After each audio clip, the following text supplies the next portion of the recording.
Bonjour, bonjour. La médiumnité. Qu'est-ce qu'un médium? Un médium est une personne qui serait sensible à des phénomènes non perceptibles à nos cinq sens. Quel est son rôle? Celui-ci jouit par anticipation des moyens de perception et de sensation qui appartiennent à la vie de l'esprit. Il est le trait d'union entre l'esprit et l'homme. Il est aussi le lien entre le vivant et le mort.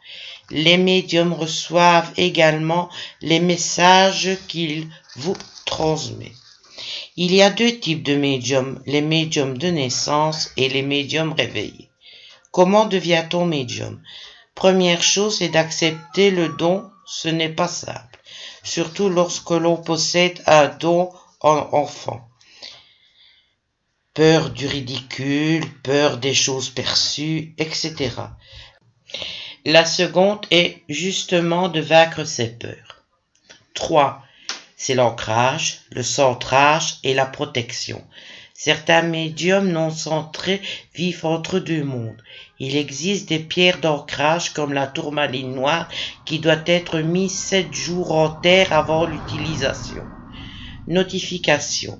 Notez dans un cahier tout ce que vous voyez, tout ce que vous ressentez. Il existe pour un médium l'impression que tout a disparu. Ce sont des phases de transition. Il y a aussi la labradorite, œil du tigre, en pendentif. Mais ne prenez pas tout, pas à pas. Si vous sentez un objet dans le magasin ésotérique, comme une pierre ou un oracle, etc., dans votre main et que celle-ci brûle, il vous demande de l'acheter.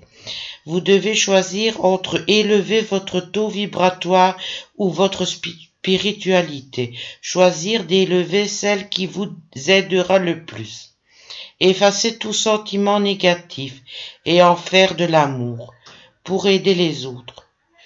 Pour s'élever, il faudra toujours être meilleur que soi. Maîtriser l'ego car il peut définir un frein. Rester humble, pas supérieur. Un sentiment très déplacé. Suivant point, c'est de toujours étudier, apprendre des lectures, faire grandir ses capacités, de demander l'avis des autres médiums. Comment développer ses pouvoirs? Faire des exercices pour augmenter ses pouvoirs psychiques, améliorer le subconscient, utiliser l'énergie.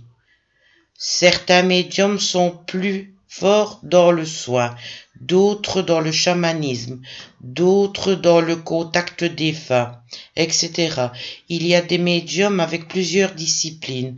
Visualisez que votre troisième œil s'ouvre entre vos propres yeux. Ouvrez et fermez-le. Vous verrez l'écran interne de votre esprit. Quelques sortes d'options. 1. La clairvoyance. On peut voir des images de l'esprit.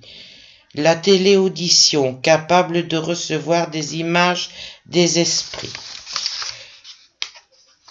La liste est longue et différents dons. Les médiums voyants ou en divination. Connaît le présent, le passé, le futur. Les médiums sensitifs, capacité de voir les esprits. Médiums auditifs, perçoivent les bruits des esprits en eux et en dehors. Une petite voix leur dira dans la tête. Les médiums parlants, parler à la place d'un esprit. Les médiums guérisseurs ou rebouteux peuvent guérir par le toucher, le regard ou la vue. Les empathes ressentent les sentiments des autres. Les guérisseurs soignent les autres. Rebouteux, qui soignent les luxations, avant étaient nommés sorciers. Tout cela pour vous dire qu'être médium est un travail de chaque jour, où l'on apprend toujours. Il faut aussi rester le plus humble possible et ne jamais se prendre pour le meilleur. C'est un chemin de vie ou une mission qui nous est donné, à nous de mériter ces dons, du sixième sens en passant par la clairvoyance, l'empathie, les médiums ou pour acquérir le rôle de mage, voire autre discipline, mais avoir un don le plus petit soit-il est un cadeau de Dieu.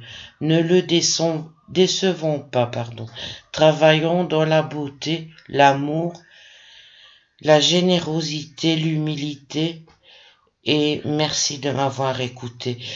Ce chapitre était très long à faire en direct, donc je vous en reparlerai bien sûr sur différentes questions que vous me poserez, mais pour faire un dossier sur la médiumnité ou la clairvoyance, ce serait trop long pour une chaîne qui débute d'entrer déjà dans les termes techniques. Donc je vous laisse, nous en reviendrons plus tard quand nous avancerons petit à petit. Veuillez mettre s'il vous plaît des commentaires, je répondrai. Et bon week-end, paix et amour sur vous. Au revoir.